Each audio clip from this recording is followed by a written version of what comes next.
Hello everyone and welcome to our YouTube channel. I'm taking this medium and as well go cap in hand to tell you to subscribe to our YouTube channel. Just click on the subscription button and as well click the notification button so as to receive notification of all our videos that will be dropping on it. And after which you can like, you can comment and as well share on all various social media platforms. And trust me, it's gonna be very inspiring one, very motivating and edifying. Thank you so much.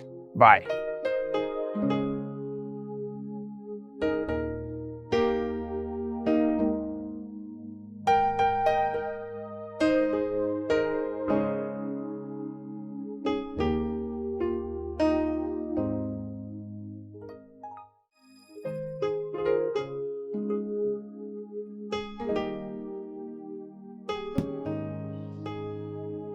When you are in courtship, some of us were carried away with the excitement of newly being in relationship. Now, the yoke is broken and we are free. Finally, we've gotten who to marry. And so that excitement, fasting is gone. Night vigil is gone. Lord, bring him. Lord, bring him. Lord, who is she? And so you are carried away with the excitement. The important things that you need to do in courtship, some of you don't do it. Some of you don't do it. The important things you need to discuss, some of you don't discuss it in courtship. You discuss non-essential issues, non-important issues. And when you now marry finally, you will now face the reality. And the reality is staring at you in the face. And there is nowhere to run to again. So, the first thing in courtship is tell each other your past, especially your bad past, no matter how bad it is. There is a case, and before I get there, I will defy it to another point. Tell each other your bad past. If he is the right person, your bad past will not send him away. If she is the right person, your bad past will not send him away. So don't be afraid. In fact, that is one of the things that you will know that God is actually leading you. Because anyone who cannot bear with your mess, if after marriage you find yourself in a mess again, he will run away from you. She will leave you alone. So, share it. No matter what. I have a good example. The servant of God in our midst can testify to that. There is this brother, by God's grace, he's late now. He has slept in the Lord. When he went to propose to a sister, the sister did not easily accept the invitation. The brother was worried. What is the problem? And the sister eventually told the brother, they have not even started courtship, that she never expected God to lead any man to her because she knew who she was.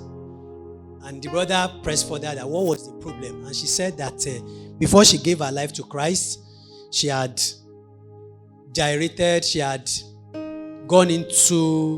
enjoyed life to the point that she has aborted and they have removed her womb. And so as she was, she cannot bear any child. She has no womb. And the brother said, well, she didn't come to her because of child. She didn't come to her because of anything, but because his Lord and Master led him to come to her, and he must obey his master.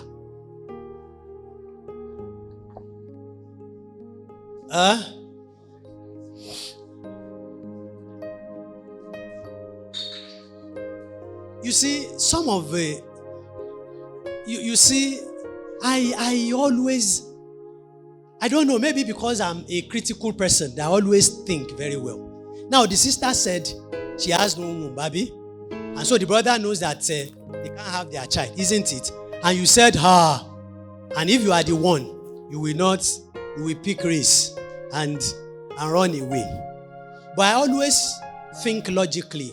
I always ask myself, what if you marry a sister with womb and everything perfect, and after marriage you don't have a child? What will you do? Is it not possible that a Christian couple, a Christian sister who is complete, still be barren? Of course. So if you run away from that sister because she has no womb, and you run to a sister that has a womb, and at the end of the day that sister did not give birth for you, what will you do? So double wahala for dead body. Now you will be suffering the guilt of disobedience, because the person God led you to, you have run away from because of our problem. Now the one you pick yourself, the problem you ran away from, you have come to meet that problem. So the problem is there, and you have still disobeyed God. So you have double problem, double guilt. Why not trust the Lord? That whatever, and I always say it, whatever is the will of God, whatever allows in our lives, we may not know the reason, we may not be able to explain it, but I'm telling you with the whole of my mouth that is the best for you. And so the brother agreed, and they both agreed that after marriage they will wait, that they know that they serve a miracle working God, that God will work the miracle. And if after 2 or 3, they set those years, that if after those years no miracle was done, so they will go for adoption. And they waited for those years, nothing happened, so they went and they adopted. They adopted, I think, maybe 1 or 2 children, and they raised them, and they are fine. And till the husband went to be with the Lord. I'm not telling you a story. I want me to take you to the wife. The brother was a medical doctor, and they have a private hospital at Mokola. So if you want me to take you there, I will take you there. I know their hospital. So, and I know another servant of God who married, the sister did not that the sister does not have womb. So the wife had womb and all that, and the marriage of about 50 years, from the beginning to the end, no any biological child. And heaven never fall now. Heaven will not fall. They also adopted. That one also, the servant of God is late now. He died about 2 or 3 years ago. I was there at the tribute night. I was there. He died at the age of 76. And they married for almost about 50 years or so. About 40 something years. And there was no any child. And this was a great servant of God. I know him. Very wonderful servant of God. So, you should tell each other your bad past. Whatever, no matter how bad it is very, very important. Tell each other about your family, about your parents, your siblings, your extended family. Everything about your family. Don't hide it. Tell each other. Tell each other your allergies, if any. There's any. You know what they call allergy? If you are the type that reacts to something, maybe when you eat something, you always react to it, and all that and all that. We have a son like that. He's here. When he was young, there is a particular drug or injection that whenever we give him, he was around maybe 2 or 3 years old. We gave him, and he wanted to climb the ceiling. But thank God the mother is a nurse, so he knows that he is allergic to that particular thing. And so we have taken note of that. And there's another one is we don't always allow him to eat golden morn. Because there is a content in golden morn that he reacts to. So that's what we call allergy. So if you have any allergy, and some of you have not even studied yourself to that point. Some of you have not studied yourself. You don't even know that there is something called allergy.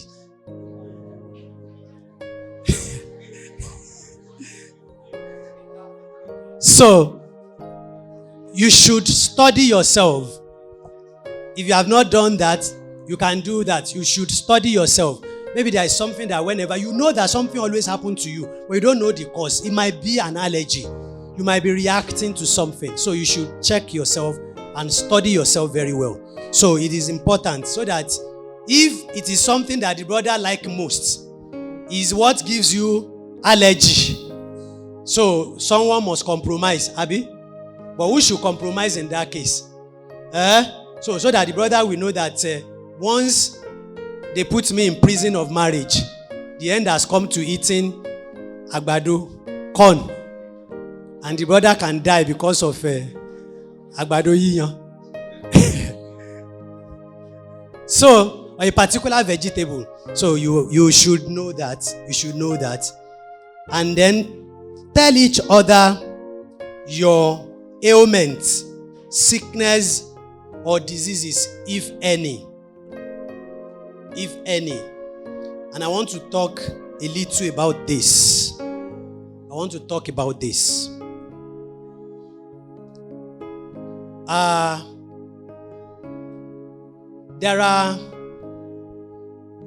There are diseases that are hereditary. They are genetical and they are hereditary. So I will do a little health talk here.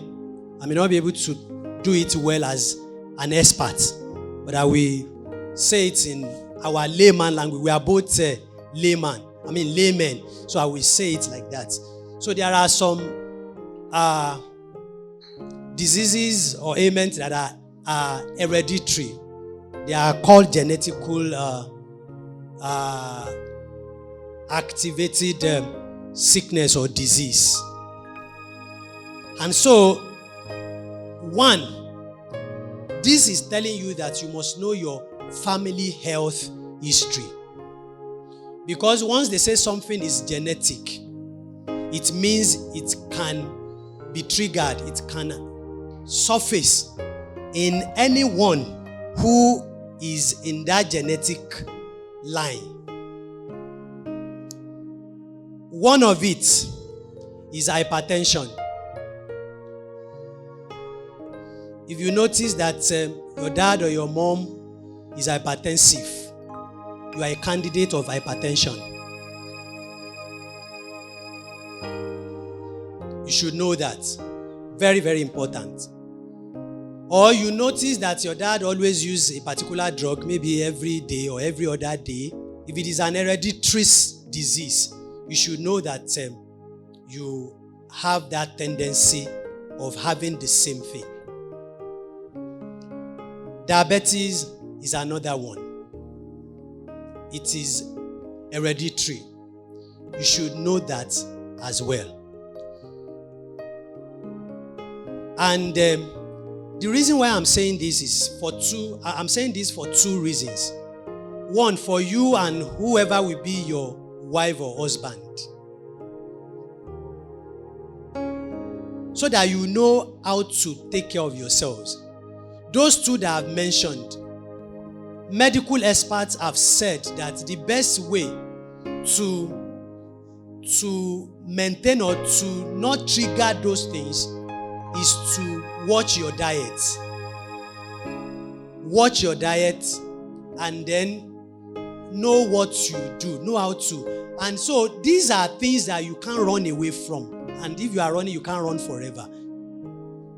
So if you know them now, in fact, you should start working on yourself. If you know that there is hypertension in your family, it's good you are knowing now.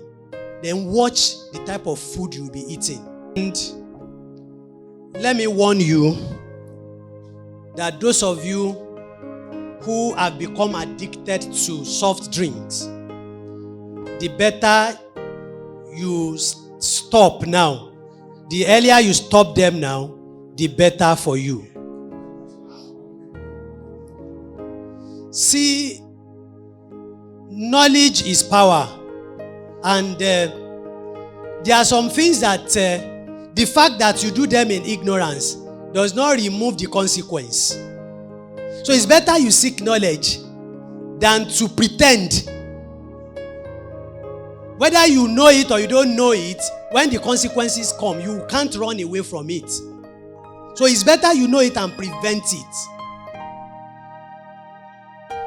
And you are just drinking Coke, 60 cl, fee like that. Before you leave a party, 60 cl, 35 cl, at least 2 or 3. Because they declare surplusity in that party. And so you see it and you are going for it.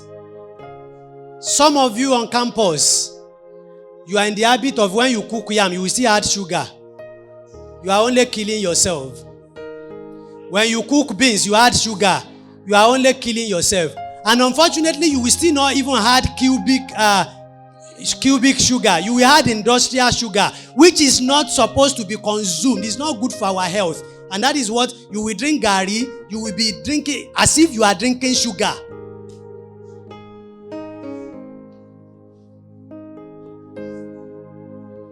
And you are saying, God forbid bad thing. Diabetes is not my portion. Hey. Prevention is better and cheaper than cure. So you should know now. And you should start cultivating good eating habits. Except you are fasting. Listen and listen good. Except you are fasting. Medical experts, science told us that one of the meals you should not be skipping is your breakfast. Don't skip breakfast. Bro, eat something. Take something.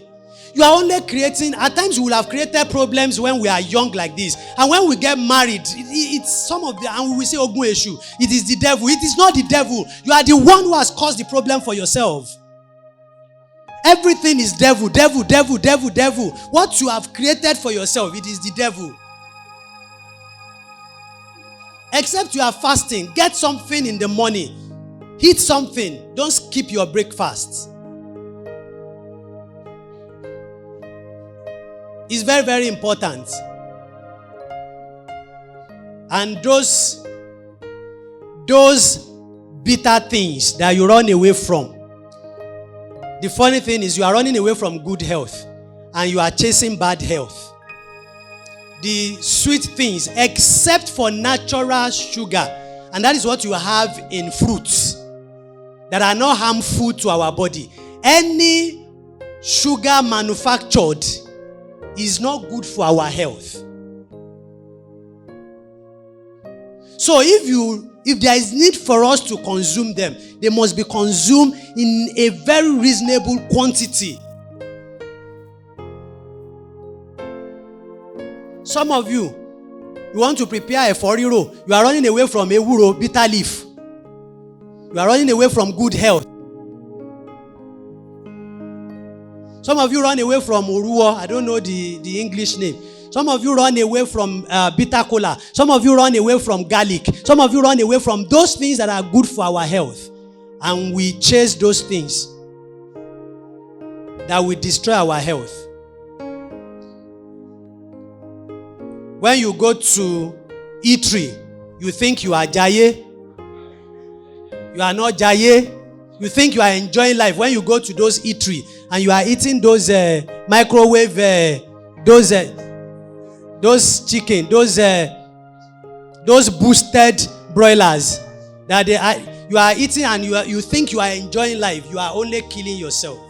You are not enjoying anything.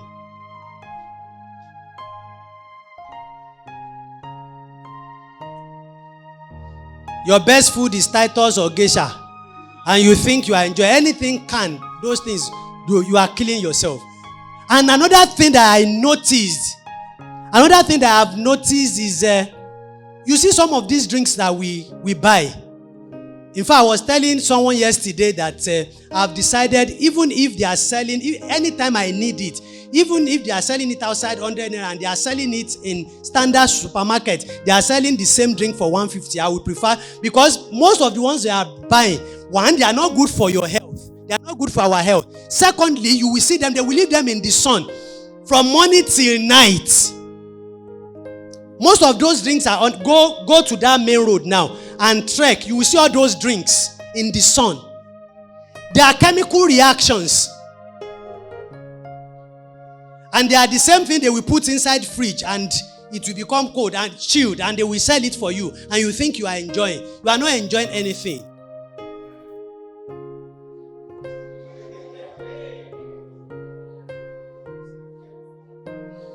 Don't create future problem for yourselves. Don't create future problems for yourselves. Sister, Edakun, please reduce your fasting. If you get ulcer,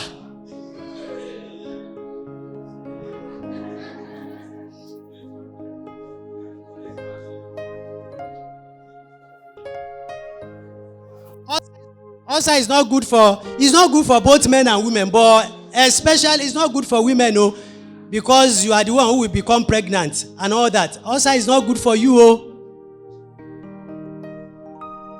It's not good.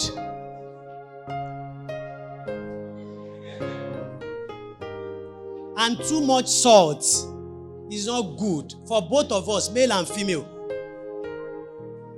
You will cook. You will say the salt is, you will still go and take raw salt. You will still put it.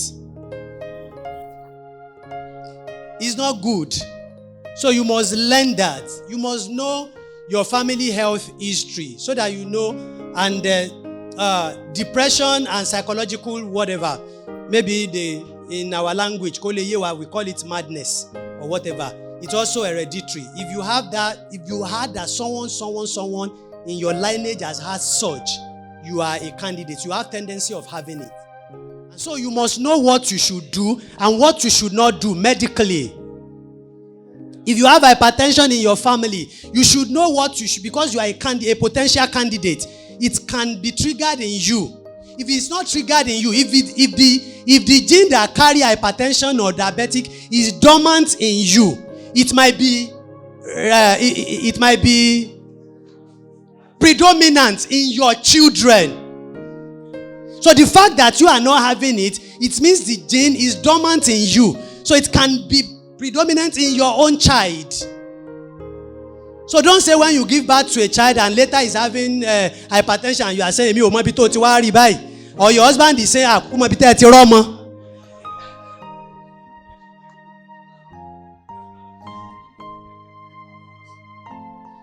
these are very, very important things that you need to know.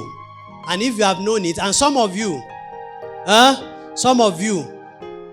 ice block, losan, lale, morning, afternoon, night, ice block. Sister, brother, run away from ice block. Science, medical experts even tell us that after food, in fact, they told us if we want to drink water, we must drink water maybe 30 minutes before meal. And we must wait for at least 30 minutes after meal before we drink water. That one is difficult for you to do. You are not doing that. They now say, okay, if you will not do that, if you must drink water after meal, immediately after meal, let it be warm water or ordinary water. You still cannot do that until you get ice water, ice block. And you will drink it and you say,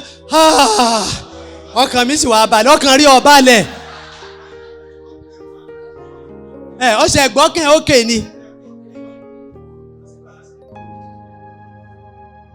Ice water is not good for our health.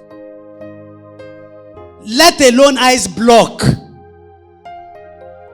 We must be careful. We must run away from all those things. Anything related to disease or whatever, we must let our partner know. Sisters, you always have menstrual pain. When you are having your cycle, when you are having your menstruation, it's always a big issue. Tell bro, let bro prepare.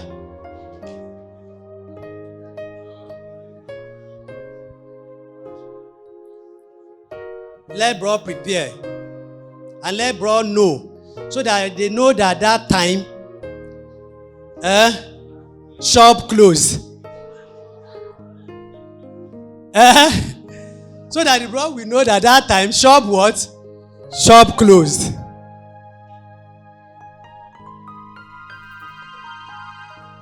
And it is very, very, very important. Tell each other your blood group and your genotype. It is important. I am not saying that you should not marry because of blood group or genotype. That decision is left to you. But I will tell you that you should know the implication. And when you know the implication, you can prepare for that. If at all, you know that God is leading you. And it has happened, and it can still happen, and it will still happen. The fact that your blood group is not compatible does not mean God cannot lead you together. We have had those that their blood groups are not compatible and God led them together. And once God has done something once, He can still do it again and again. But the thing is, if you know that no-go area is no-go area for you, you know that I can't cope with this. Before you go far into the relationship. And that is why these are things you need to first iron out before you go into relationship. So let's round off here for that session. We will continue that same aspect. Things that you should do in courtship. May the Lord continue to bless us in Jesus' name.